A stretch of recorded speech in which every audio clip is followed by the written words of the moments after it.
I fainted at 78 pounds from starvation, and my mom splashed water onto the floor while I pleaded for a single sip.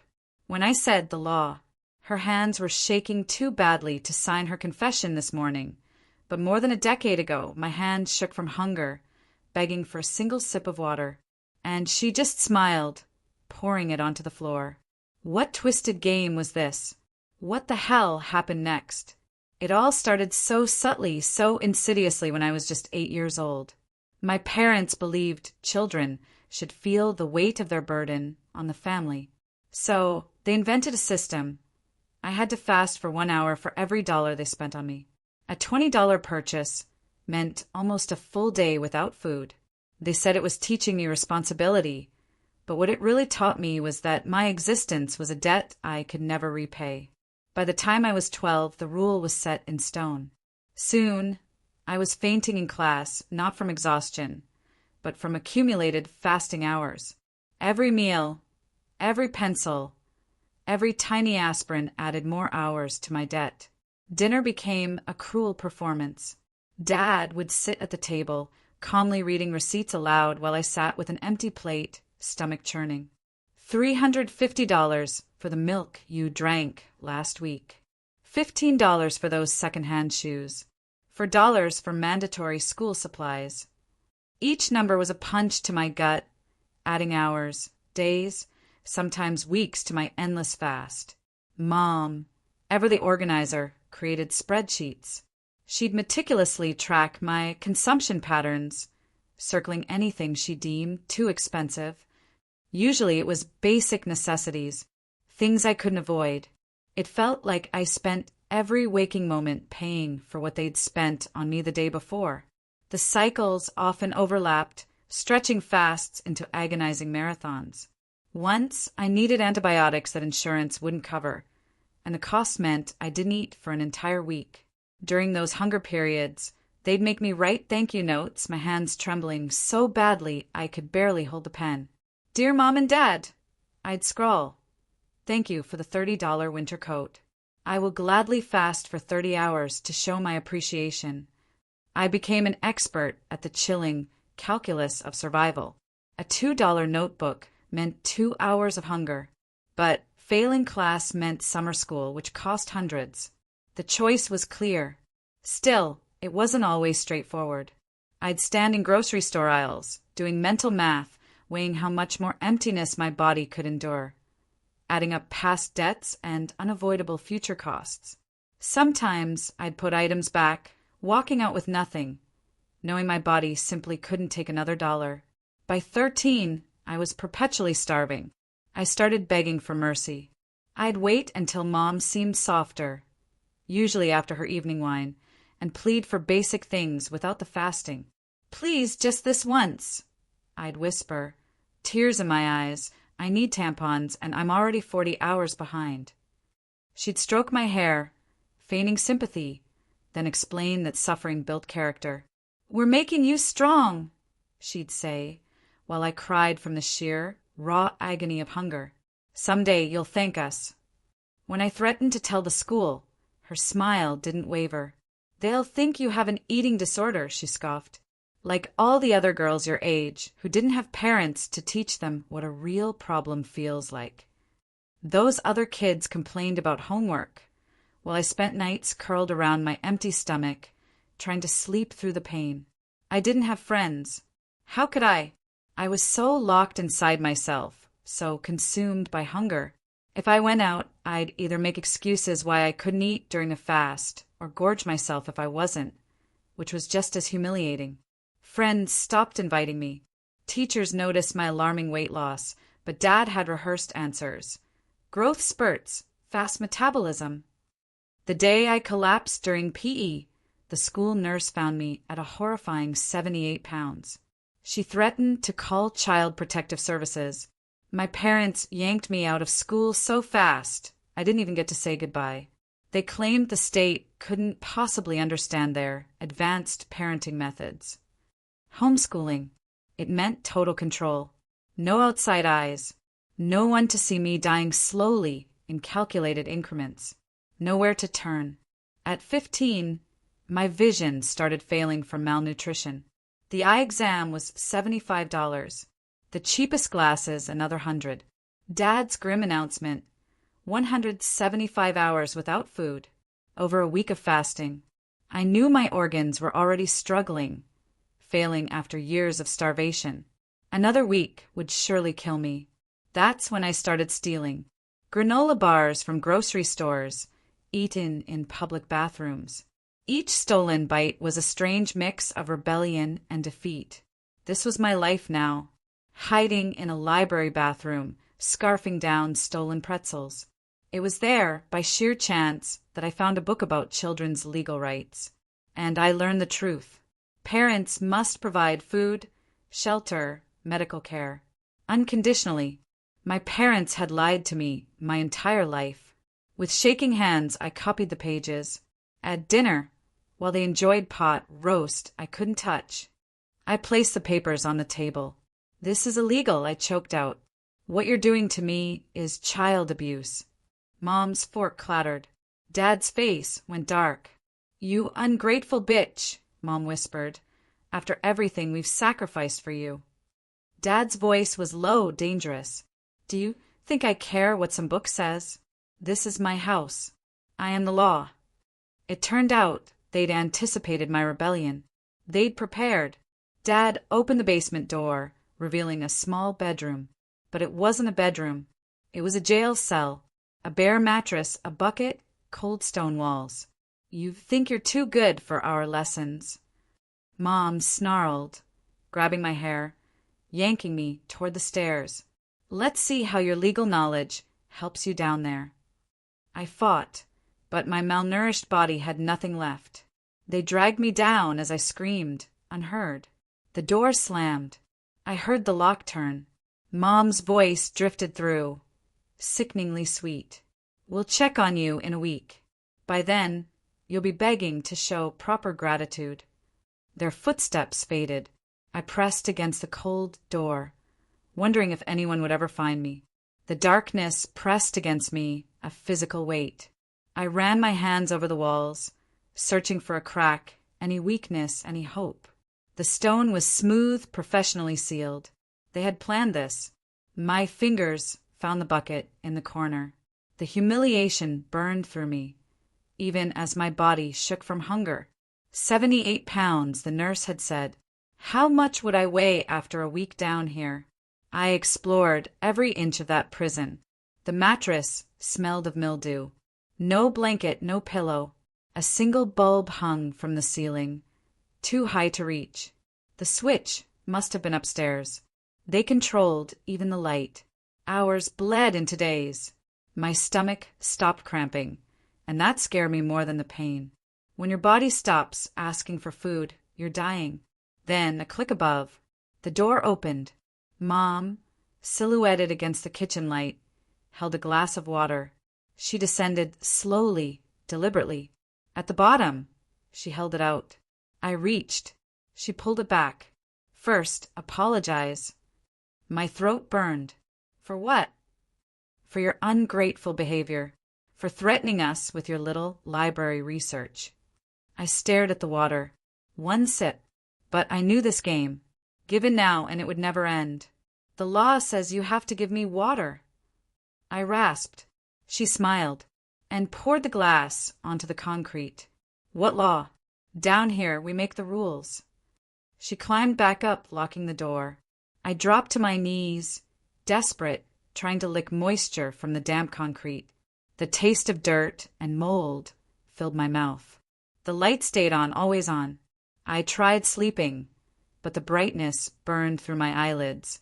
When exhaustion finally took me, nightmares of endless receipts and calculating hours filled my head. Dad's visit came next, or maybe it was the same day. Time was already blurring. He brought a notebook and pen. Write your apology. 1 page for each year we've raised you. 15 pages of gratitude. I took the pen with shaking hands, started writing the words they wanted. Thank you for teaching me the value of money. Thank you for making me strong. Thank you for... The pen ran out of ink after 2 pages. That's unfortunate. Dad said, his voice flat. Looks like you'll need to try harder next time. He left me with the empty pen. I tried scratching words with the tip, leaving grooves in the paper. Nothing they could read. Nothing that would free me. A pattern emerged. Mom came with water I couldn't have until I showed proper gratitude. Dad brought writing supplies that always failed. They were playing with me, each visit designed to break me a little more. But something unexpected was happening. I started hiding breadcrumbs of defiance. When Mom demanded I kneel, I counted the seconds in my head. Made it a game.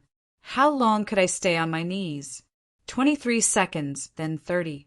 Building strength, even in submission. During Dad's visits, I studied him. Really studied him. The way his left eye twitched when he was angry. How he favored his right leg. An old injury he'd never mentioned. The pattern of his breathing. Everything was data. Between visits, I exercised. Push-ups until my arms collapsed. Sit-ups until my empty stomach screamed. I was dying, but I'd die strong. Die fighting. Mom's water torture escalated. She'd bring a full pitcher, set it just out of reach, and lecture me about gratitude while I watched condensation bead on the glass. Sometimes she'd accidentally spill it close enough that I could press my face to the floor and lick the puddle. She'd watch with satisfaction as I degraded myself for drops. I started saving my saliva, letting it pool in my mouth instead of swallowing. It gave the illusion of moisture, a tiny rebellion they couldn't see. Dad's writing assignments grew more elaborate. Write about every sacrifice we've made for you. Start from birth. But the pens were always defective, dry, broken, missing ink. He'd shake his head sadly at my empty pages and promise to bring better supplies tomorrow. I used the broken pens as tools. Tried picking at the mortar between stones. Scratched tallies on the wall behind the mattress to track time. Each mark a promise I'd survive another day. The hunger had moved beyond pain into something else. A floating feeling. Sometimes I'd see things that weren't there. Smell food that didn't exist. My body was eating itself. One visit, Mom brought soup. The smell nearly drove me insane. She sat on the stairs, eating slowly, describing each spoonful. Chicken, carrots, noodles, still warm. I pressed against the wall, trying not to watch, not to smell, not to want. All you have to do is admit you were wrong. Admit you're grateful for our lessons. Promise to follow the fasting rules without complaint. The words stuck in my throat. If I gave in now, I'd never get out. They'd know they'd broken me completely. I'm grateful, I whispered louder. I'm grateful for your lessons. She smiled, ate another spoonful. I don't believe you yet. Maybe tomorrow. The soup smell lingered for hours. I pressed my face into the mattress, trying to escape it, but it had soaked into everything. Dad discovered my wall scratches.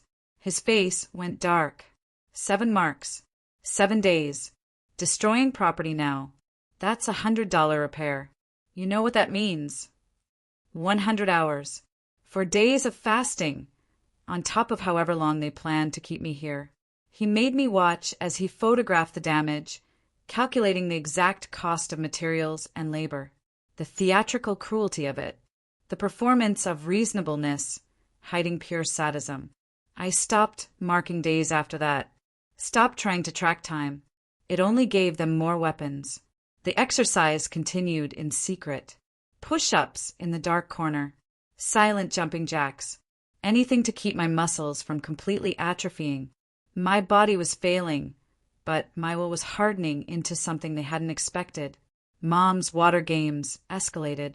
She'd bring ice cubes, place them just outside my reach, watching them melt into puddles I couldn't access. Sometimes she'd bring a damp cloth and wipe her face, sighing with relief, while I burned with thirst. But I was learning their schedules. Mom always came after her morning coffee.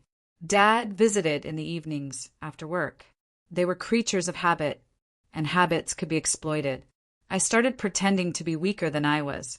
Collapsed dramatically when they arrived. Crawled instead of walked. Let them think they were winning faster than they were. It made them careless. During one of Mom's visits, she set the water pitcher closer than usual, confident in my weakness. While she lectured about ungrateful children, I memorized the exact distance, the precise angle, the number of inches between my reach and relief. Dad brought a functioning pen once. A mistake, probably. He was tired, distracted. I wrote what he wanted, pages of groveling gratitude, while memorizing the feel of the pen, its weight, its balance, where he put it when he collected the pages. They thought they were teaching me dependence, but they were teaching me patience. Strategy, the kind of desperate cleverness that comes from having absolutely nothing left to lose. My body was shutting down, organs struggling, systems failing, but my mind was sharper than ever, focused on one thing, survival, not just of my body, but of my spirit. They could lock me in this basement, but they couldn't lock up the part of me that refused to break. The game was changing. They just didn't know it yet. The visits became more unpredictable. Sometimes Mom would come twice in what felt like the same day. Other times the silence stretched so long, I wondered if they'd forgotten me entirely. The uncertainty was another form of torture. During one of Mom's water visits, I noticed something new. Her hands trembled slightly as she held the pitcher, not from emotion, but from something else. The tremor was subtle, barely visible, but I filed it away. Every detail mattered now. I began testing boundaries in small ways. When Dad demanded apologies, I'd position myself differently each time. First near the stairs, then by the wall, then in the corner. He'd order me back to the center, but I was mapping his comfort zones, learning where he felt safest, where he felt threatened. The hunger had evolved into something beyond physical pain. My body had adapted to starvation in terrifying ways.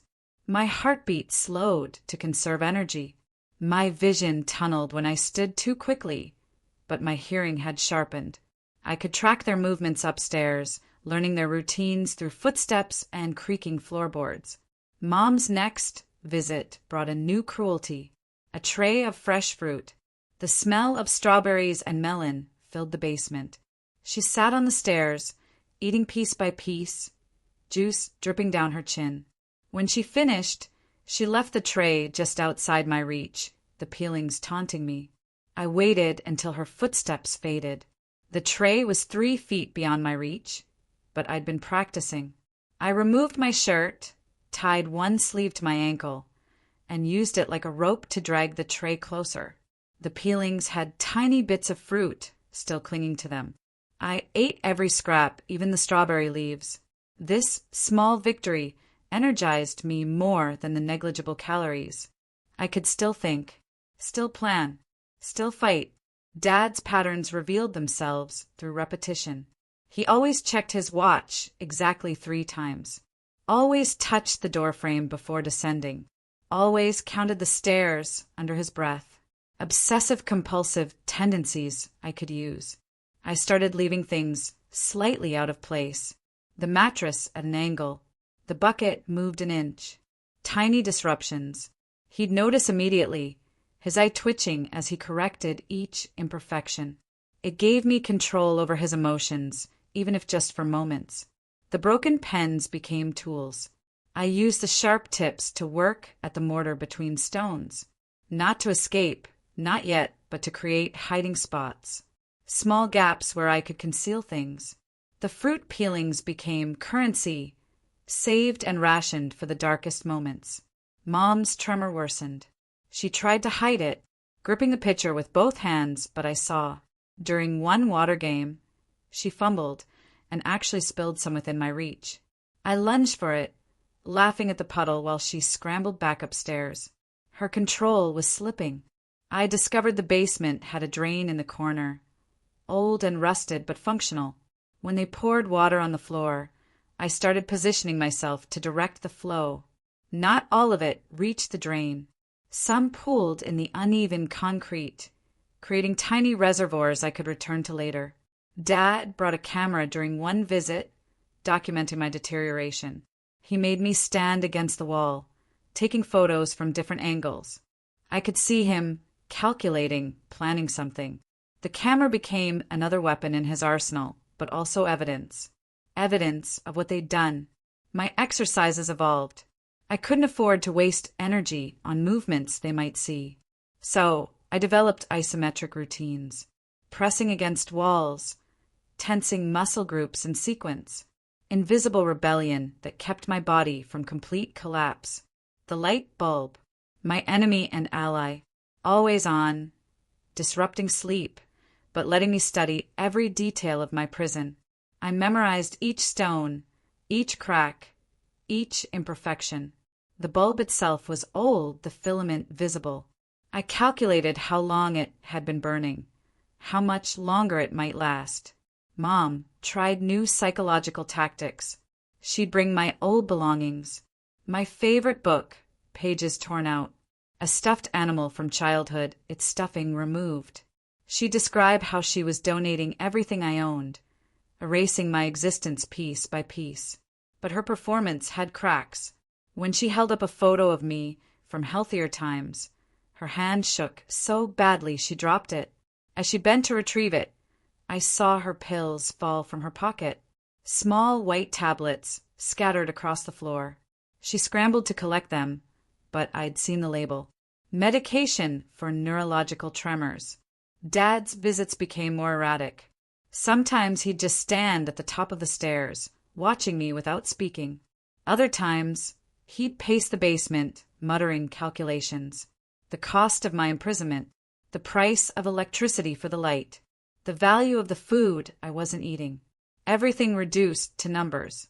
I learned to perform weakness strategically. When I heard them approaching, I'd hyperventilate to make myself dizzy, then collapse at just the right moment. They wanted to see me broken, so I gave them a show, while conserving my real strength for when it mattered. The notebook Dad left became useful in unexpected ways.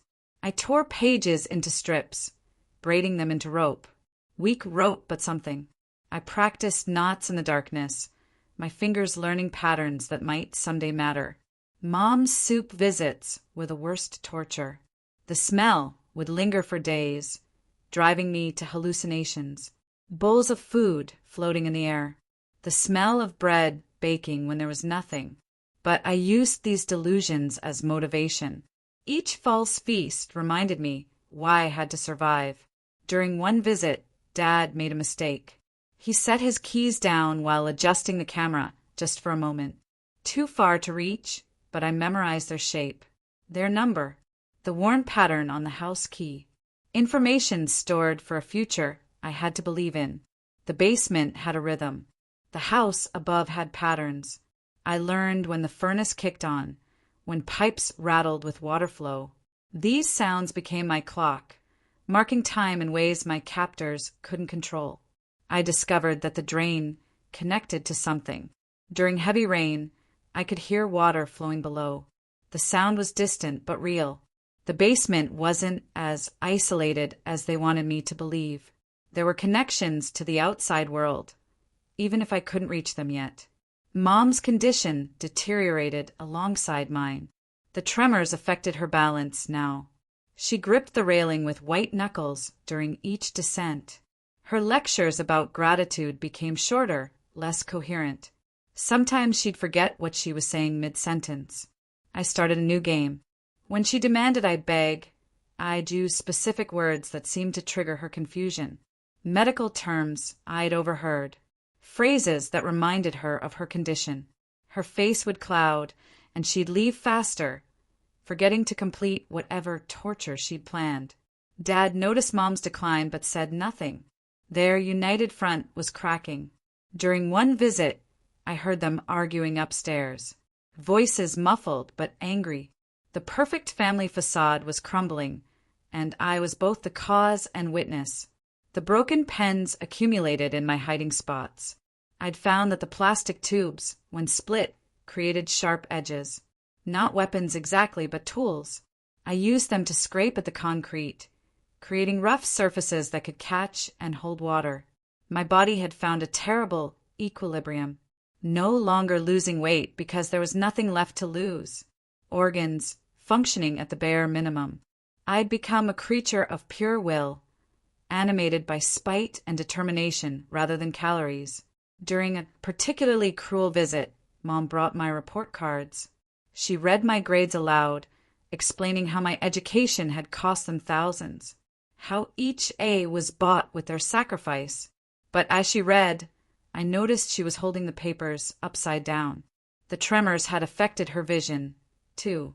I played into her confusion, agreeing with grades that weren't there, thanking her for classes I'd never taken. Her frustration grew as reality slipped further from her grasp. For the first time, I felt something like pity.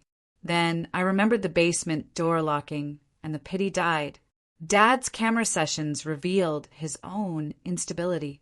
He'd take the same photo dozens of times, never satisfied with the angle. His obsession with documentation had become a compulsion. He needed evidence of my suffering, but no amount was ever enough. I learned to position myself to make his photos harder, turning slightly so shadows fell wrong, blinking at the moment of capture. Small rebellions that sent him into fits of perfectionist rage. He'd waste entire visits trying to get the perfect shot of my degradation. The basement walls had become my calendar, not with marks they could see, but with tiny scratches in hidden places. Each visit catalogued. Patterns emerged. Mom came every 36 to 48 hours. Dad every 24 to 30.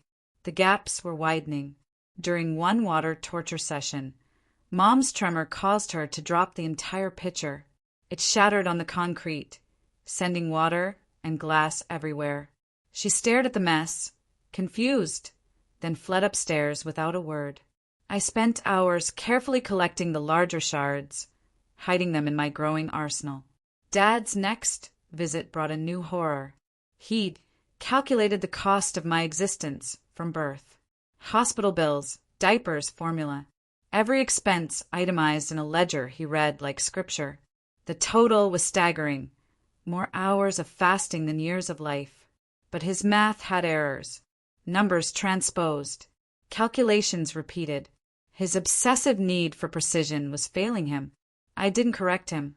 Let him live in his false mathematics, while I built my own equations for survival.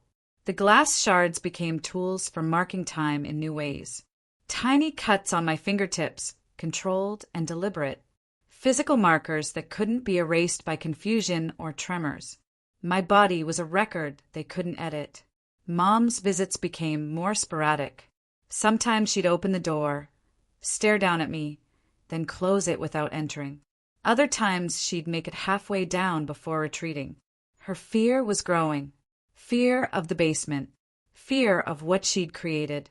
Fear of me. I used her fear, positioning myself in shadows when I heard her coming, moving in ways that emphasized my skeletal frame, becoming the monster she'd made, reflecting her cruelty back in physical form. She'd wanted to break me. Instead, she'd created something that haunted her. Dad tried to maintain control through routine. Same time visits, same demands, same documentation. But routines could be disrupted. I'd pretend to be asleep when he arrived, forcing him to decide whether to wake me. Each decision revealed more about his psychology. The basement had taught me patience beyond human limits. I could remain motionless for hours, conserving energy while my mind raced through possibilities. Every visit provided new data. Every interaction revealed weaknesses. I was becoming something they hadn't anticipated, a student of their destruction. Mom's medication increased. I could tell by the severity of her tremors, the glassiness of her eyes. She'd sometimes call me by the wrong name, mixing me up with relatives I'd never met. Her grip on reality was loosening faster than my grip on life. During one visit, she brought baby photos. Pictures of me as an infant, healthy and loved. She cried as she showed them, but I couldn't tell if she mourned that child or regretted what came after. The photos fluttered from her shaking hands, scattering across the floor. I collected them after she left, not from sentiment, but for the information they contained. Background details. The layout of rooms I'd forgotten. Faces of relatives who might still exist somewhere. Pieces of a life before the basement. Dad's documentation obsession escalated. He brought measuring tapes, recording my dimensions like I was livestock. The circumference of my arms, the width of my shoulders, all entered into his ledger with corresponding cost calculations. So many dollars per pound of flesh. But his measurements were inconsistent. Numbers that couldn't possibly be right. His need for precision warred with failing faculties.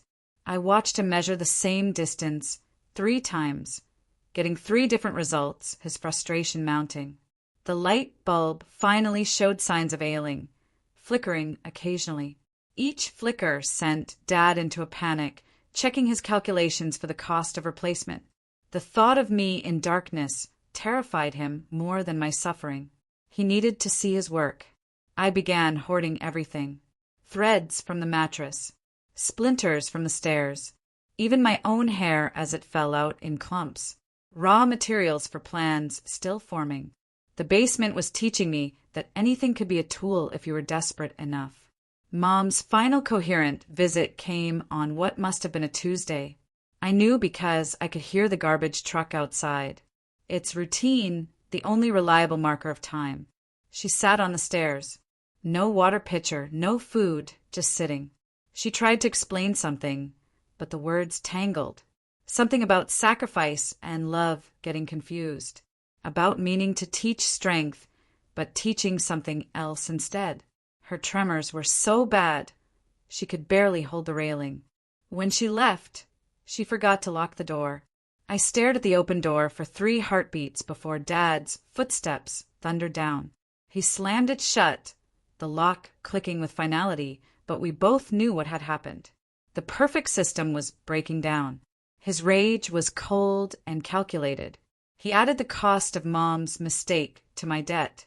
The seconds of open door translated to hours of fasting. But his math was more erratic than ever. Numbers that made no sense. Calculations that contradicted themselves. I'd stopped trying to stand when they visited, not from weakness, but from strategy. Let them think I was finished. Let them believe their victory was complete. While my body played dead, my mind was more alive than ever. The basement had become my teacher. Every surface memorized, every sound cataloged, every pattern analyzed. I knew which stones were loose, which stairs creaked, where water pooled, where shadows fell. Knowledge they'd forced me to gather through suffering. Mom stopped coming entirely. I could hear her upstairs sometimes, footsteps shuffling in random patterns. Dad's visits doubled, trying to maintain both roles. But he couldn't replicate her specific cruelties. His were all numbers and documentation. Hers had been personal. During what I calculated was my 40th day, based on the pattern of garbage trucks and furnace cycles, Dad made his biggest mistake. He brought a flashlight to check the corners of the basement, convinced I was hiding something. He was right, but he looked in the wrong places. The flashlight was heavy, metal with fresh batteries. He set it down to adjust his camera, just for a moment, but I'd learned that moments were all I needed. My skeletal hand shot out, not for the flashlight, but for the batteries inside. By the time he noticed, I'd already hidden them. Batteries meant power. Power meant possibilities. I began working on the light bulb fixture, using the glass shards to strip wires when he wasn't visiting. Not to electrocute anyone, but to control the light. To take back one small piece of agency. Dad's paranoia grew. He'd check the same corner 5 times, count the stones repeatedly, measure distances that hadn't changed. His need for control was consuming him, just as hunger had consumed me. We were both prisoners now, locked in a dance of mutual destruction. The house above grew quieter. Mom's footsteps had stopped entirely. Dad's movements were erratic, sometimes pacing all night. The perfect family had collapsed, leaving only the basement and its occupants. The jailer slowly going mad, and the prisoner who'd found clarity in starvation. I fashioned tools from everything. The batteries and wire created tiny shocks, useful for staying alert. The glass became cutting implements. The threads and hair made rope. The broken pens became picks. An arsenal built from garbage, invisible to eyes looking for traditional weapons. Dad's final documented visit showed his complete unraveling. He brought every receipt from my entire life, boxes of them. He spread them across the basement floor, trying to create some master calculation, the total cost of my existence. But the numbers wouldn't cooperate. They swam and shifted, defying his obsessive need for order. I watched him work for hours, neither of us speaking. His frustration mounted as calculations failed. Papers scattered, pen after pen running dry.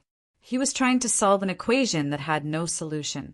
How to balance love and cruelty, care and control. When he finally left, he took the receipts, but left something crucial. Hope, because in his madness, he'd revealed the truth. The basement door had 3 locks, but he'd only engaged one. His shaking hands, so focused on numbers, had betrayed him. I waded through another garbage truck cycle, another furnace rhythm. When I was certain he wouldn't return immediately, I made my move. Not to the door, not yet, but to prepare. Every tool gathered, every piece of knowledge reviewed, every ounce of strength marshaled.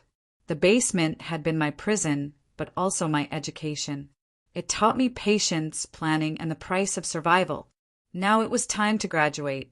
The next phase required careful timing. I'd learned their patterns, their weaknesses, their fears. Mom's tremors had taken her out of the game. Dad's obsession had become his vulnerability. The perfect prison had imperfect jailers. I positioned my tools strategically. Glass near the stairs for distraction. Wire near the door for my real purpose. The flashlight batteries connected to create maximum shock. Everything in place for when the moment came, because it would come. Their system was unsustainable, built on a cruelty that had consumed them as much as me. The basement had made me into something they never intended. A survivor who understood them better than they understood themselves. The waiting was different now. Not the helpless waiting of a victim, but the patient waiting of a predator. They'd stripped away everything human, leaving only will focused on a single goal, the other side of that door. I heard Dad's footsteps above, pacing in mathematical patterns, counting steps like he counted dollars, building equations that would never balance. The perfect family reduced to obsessive calculation and neurological decay. The light bulb flickered again. It would die, plunging us all into darkness. But I didn't fear the dark anymore. The basement had taught me to see without light, to know without seeing. Every surface, every distance, every possibility mapped in my mind. My body was destroyed, but my spirit was titanium, forged in starvation and neglect, shaped by cruelty into something unbreakable. They'd wanted to teach me a lesson about gratitude. Instead, they taught me about endurance. The next garbage truck would mark day 42, the perfect number for what came next. 6 weeks of education and survival. 6 weeks of learning their weaknesses. 6 weeks of planning my graduation from the basement University of Suffering. I settled into position, conserving energy for what was coming. The game was almost over. The calculations nearly complete. The basement had one more lesson to teach. But this time I would be the teacher. The lock clicked above. Dad's footsteps on the stairs. And even now, his breathing labored from weeks of obsessive pacing. He descended into the basement, unaware that the power dynamic had already shifted. Because I'd learned the most important lesson of all. They needed me to be their victim more than I needed them to be my parents. Without me to torture, they had nothing. Without them, I had everything. The flashlight beam swept the basement, searching for violations of his order. Finding none because I'd been careful. But he kept looking, driven by paranoia that something had changed. He was right. Everything had changed. I remained motionless, playing the broken doll he expected to see. Let him document my degradation one more time. Let him add figures to his ledger. Let him believe his control was absolute. The basement had taught me that belief was the greatest weakness of all, because tomorrow or the next day or the day after that he would make another mistake.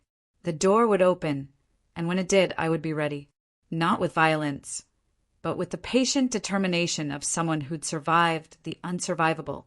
The basement had been my prison. Soon it would be my launching pad.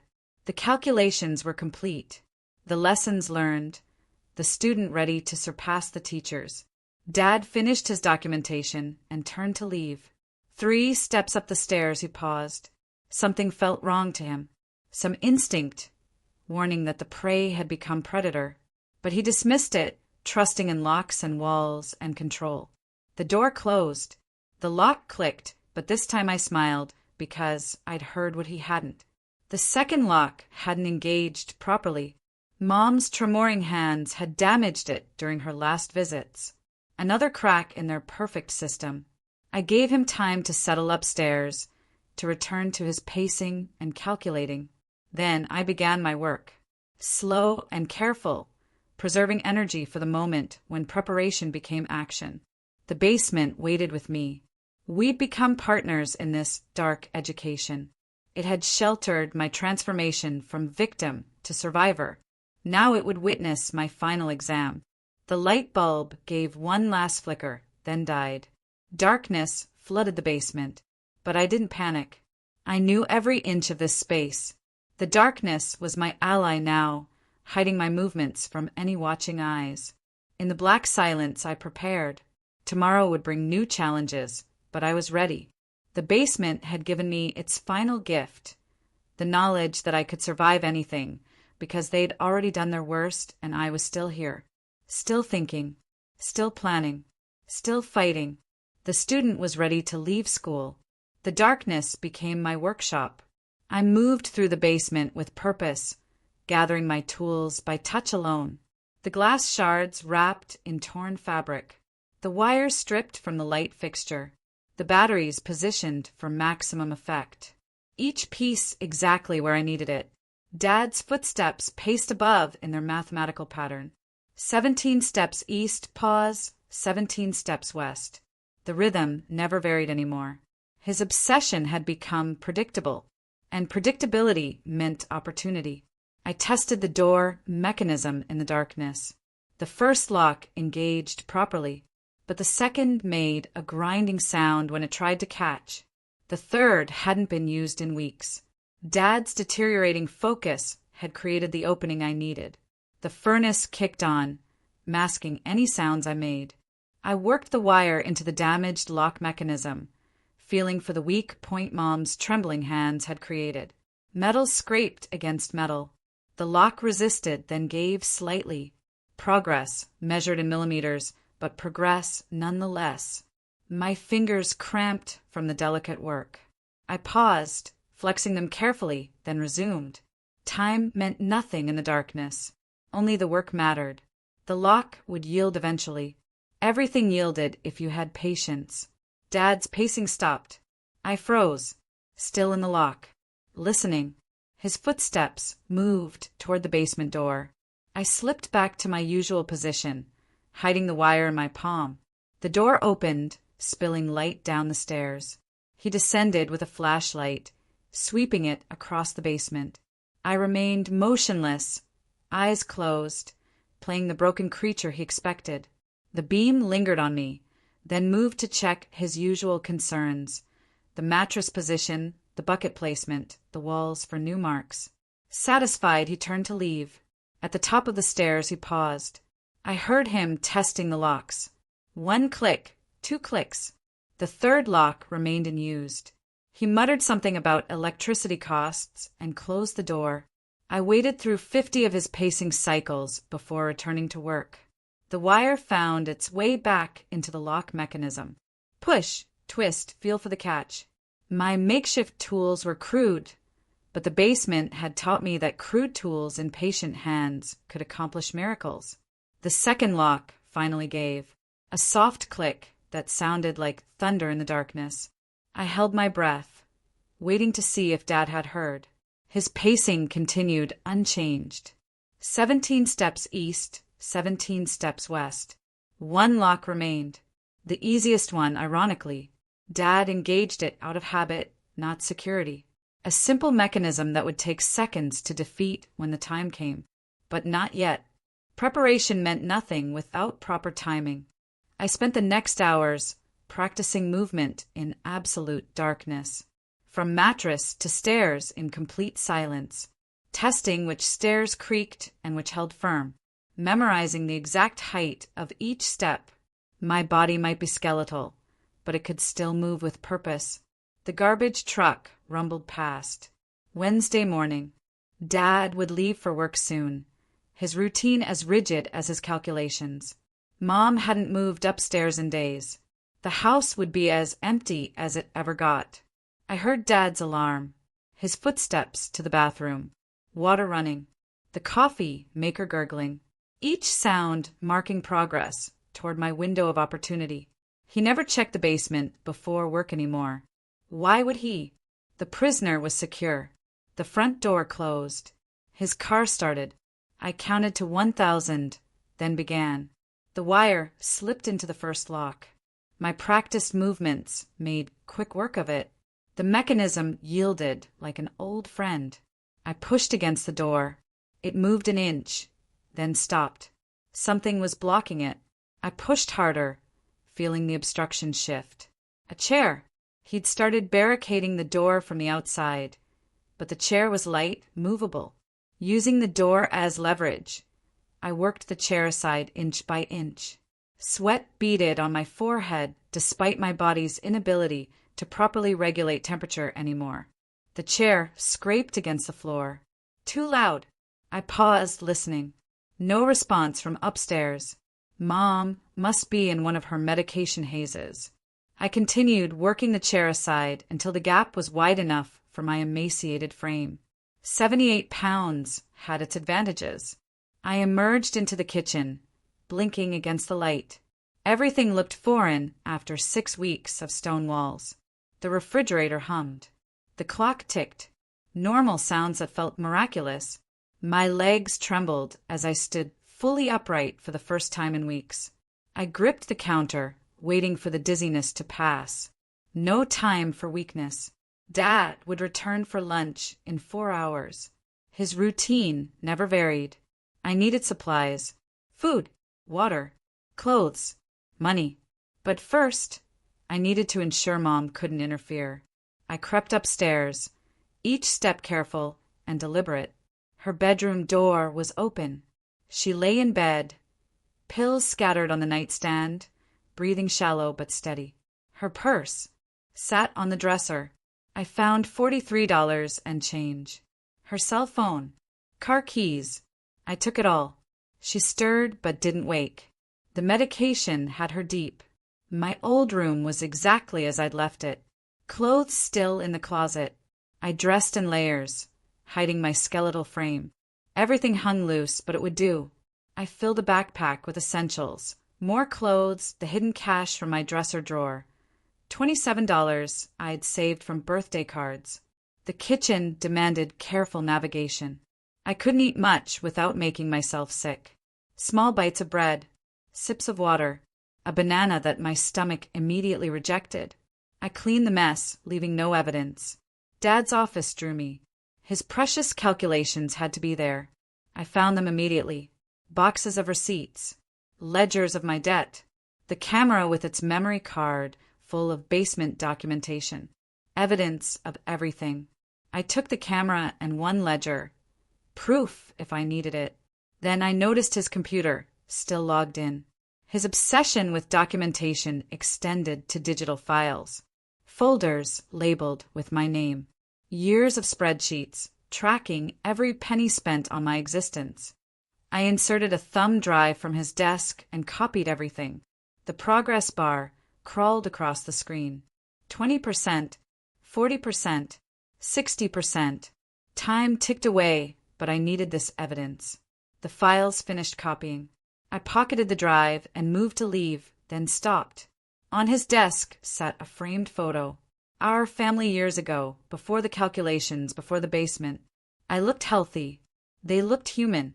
I left it there and headed downstairs. The front door beckoned, but I knew better. Neighbors would notice a skeletal teenager stumbling down the street. I needed a different exit strategy. Mom's car keys weighed heavy in my pocket. I'd never driven, but I'd watched. How hard could it be? The garage door opener was on the kitchen wall. I pressed it, wincing at the mechanical grinding. The car started on the third try. I adjusted the seat, barely able to reach the pedals. The gear shift confused me until I found drive. The car lurched forward. I slammed the brakes, heart racing. Deep breath. Try again. Gentle pressure on the gas. The car rolled forward. I made it to the street, turning randomly, just needing distance. Each intersection was a victory. Each mile a miracle. I drove until the gas light came on. A rest stop appeared ahead. I pulled in, parking crooked but safe. My hands shook as I turned off the engine. I'd done it.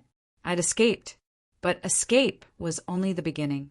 I had $70, a car I couldn't legally drive, a body that barely functioned, and parents who would eventually notice their prisoner had graduated from their basement university. I found a pay phone and dialed the only number I remembered. My aunt in the next state, Mom's sister, who'd stopped visiting years ago after some argument I'd never understood. The phone rang once, twice. She answered on the third ring. I managed 3 words before my voice cracked. She heard enough. An address. A promise to wait. Help was coming. I sat in the car, doors locked, watching the highway. Dad would be home in 2 hours. He'd find the empty basement, the missing evidence, the truth that his perfect system had failed. A truck-stop diner glowed across the parking lot. My stomach cramped with emptiness, but I knew better than to trust it yet. Recovery would take time. Everything would take time. But I had time now. My own time. Not measured in dollars and debt. An hour passed, then 2. Dad would be discovering the empty basement now. I pictured his face. The calculations that wouldn't compute. The control that had slipped away while he counted receipts. My aunt's car appeared as the sun set. She stepped out, and I saw the shock register on her face. 78 pounds was harder to hide in person. But she didn't hesitate. She wrapped me in a blanket and helped me to her car. We drove through the night. She asked no questions, just handed me small bottles of water and crackers. I dozed between sips, my body finally believing it was safe enough to rest. I woke in a hospital room, for in my arm, monitors beeping, a doctor explaining refeeding syndrome, organ damage, long-term effects, but also recovery, possibility, future. The police came with questions. I showed them the ledger, the camera, the thumb drive. They took notes with serious faces. Adult Protective Services got involved. Paperwork and protocols. Systems designed to help, not hurt. My parents were arrested 2 days later. Dad had been found in the basement, surrounded by receipts, trying to calculate where his system went wrong. Mom was barely coherent. Her tremors so bad she couldn't hold a pen to sign her confession. The prosecutor said it was one of the worst cases of child abuse she'd seen. The systematic starvation, the psychological torture, the basement prison, all documented by Dad's own obsessive need to record everything. They both pled guilty. Dad got 15 years. Mom got 10 with mandatory medical treatment. I didn't attend the sentencing. I was too busy learning to eat again, to walk without falling, to exist without calculating the cost. Recovery wasn't linear. Some days I couldn't keep food down. Other days I ate until I was sick. My body still convinced each meal might be the last. Therapy helped, but trusting anyone took time. My aunt became my guardian. She never once mentioned the cost, never calculated what I owed. She just provided the way parents are supposed to. It felt foreign and wonderful and terrifying. I returned to school eventually. Different school, different state, different life. The other students had no idea why I was so thin, or why I sometimes stared at the cafeteria food like it might disappear. That was okay. My story wasn't for them. College felt impossible until a counselor mentioned scholarships for abuse survivors. I applied to 7, got 5, chose the one farthest from that basement. I studied nutrition of all things. Understanding the science of what had been done to me helped somehow. I graduated with honors. My aunt cried at the ceremony. I'd gained 40 pounds by then. Still thin but healthy. Alive. Free. Job offers came. I chose a position at a children's hospital, working with kids who couldn't eat for medical reasons, teaching them that food wasn't the enemy, that their bodies deserved nourishment, that they were worth every penny spent on their care. Sometimes I still calculate costs automatically. Old habits die hard, but now I catch myself and buy the thing anyway. A coffee, a book, a winter coat that costs $30. No fasting required. My parents' house sold at auction. The basement was renovated, turned into a family room by the new owners. They had no idea what those stones had witnessed. That was probably for the best. I kept one thing from that life: the thumb drive with all of Dad's calculations, evidence of their sickness, but also proof of my survival. Someday I might delete it. Today isn't that day. The other survivors I've met all have different stories, but similar scars. We recognize each other in small ways. How we hoard food, how we flinch at certain phrases, how we calculate escape routes, even in safe spaces. But we also recognize the strength, the titanium spirits forged in suffering, the knowledge that we survived the unsurvivable. The basement taught terrible lessons, but it also taught me I could endure anything. My life isn't perfect. I still have health issues from the years of starvation. Trust comes hard. Relationships are complicated.